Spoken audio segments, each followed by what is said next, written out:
Saya dari Prodi Pendidikan Guru Sekolah Dasar Universitas Muhammadiyah Muara Bungo.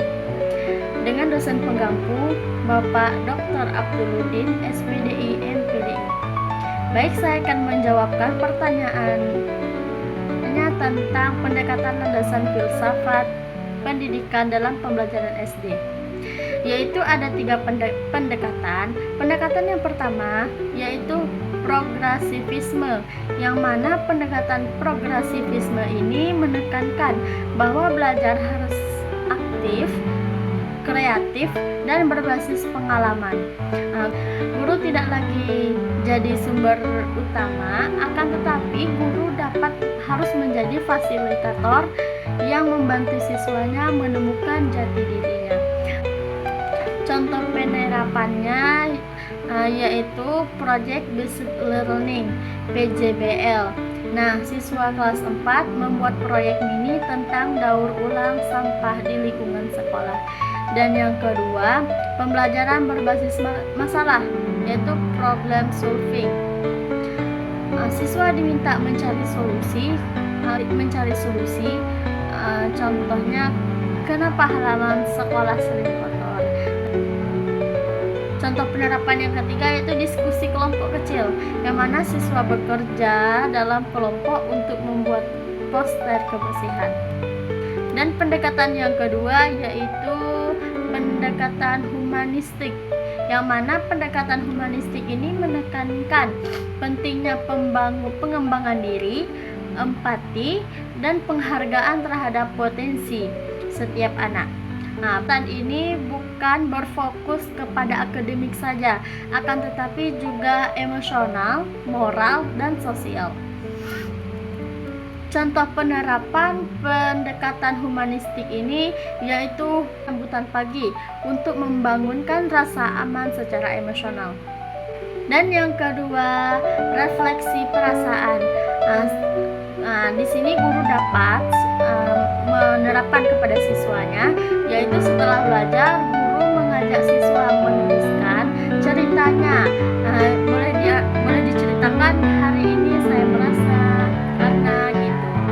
Dan yang ketiga, contoh penerapan yang ketiga yaitu pembelajaran diferensiasi, yang mana guru harus bisa menyesuaikan cara mengajar berdasarkan kemampuan dan karakter siswanya, bukan memaksakan satu metode saja. Dan yang ketiga, pendekatan esensialisme, yang mana pendekatan ini berfokus pada penguatan kemampuan dasar, basic skill, seperti membaca, menulis, berhitung, serta kedisiplinan. Nah, pendekatan ini sangat cocok diterapkan di SD karena anak SD butuh fondasi belajar yang kuat. Contoh penerapannya yaitu bisa kita gunakan latihan membaca selama 15 ataupun 10 menitan menggunakan buku level rendah. Dan yang kedua, drill matematika, yang mana drill matematika ini drill dasar seperti perkalian dan perjumlahan. Dan yang ketiga, penanaman disiplin seperti membiasakan antri dan datang tepat waktu dan mengumpulkan tugas. Selanjutnya, pendapat saya mengenai kontribusi pendekatan filsafat ini dalam pendidikan lingkungan tempat tinggal saya. Nah, menurut saya, 3 pendekatan ini tadi sangat relevan untuk diterapkan secara seimbang, dikarenakan yang pertama progresivisme, yang mana progresivisme ini memberi kontribusi kepada kreativitas dan kepedulian sosial. Tempat tinggal saya, siswa sering jenuh dengan metode ceramah. Pendekatan ini aktif dan berbasis proyek justru membuat anak lebih berani terbuka dan sadar akan masalah lingkungan seperti sampah, kebersihan, dan budaya dan gotong royong. Dan yang kedua yaitu humanisme. Humanisme ini juga penting dikarenakan anak SD butuh dukungan emosional. Nah, banyak anak datang dari keluarga yang sibuk ataupun keluarga yang kurang harmonis. Nah, dengan adanya pendekatan ini, guru bisa membuat kelas menjadi tempat amannya mereka, tempat monolog anak membangunkan karakter seperti empati,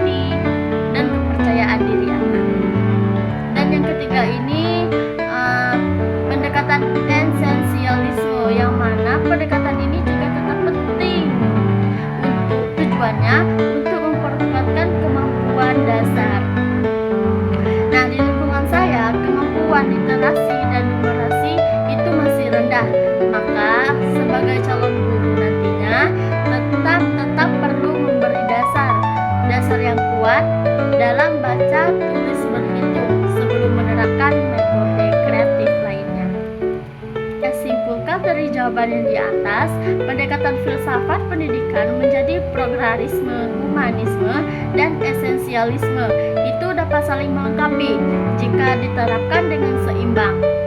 Guru di SD bisa membentukkan karakter siswa yang cerdas, berkarakter, kreatif, dan solid secara akademik maupun emosional. Hal ini sangat membantu untuk meningkatkan kualitas pendidikan di lingkungan dimanapun dan kapanpun, termasuk tempat tinggal saya. Sekian video dari saya akhiri dengan lafaz wassalamualaikum warahmatullahi wabarakatuh. There's never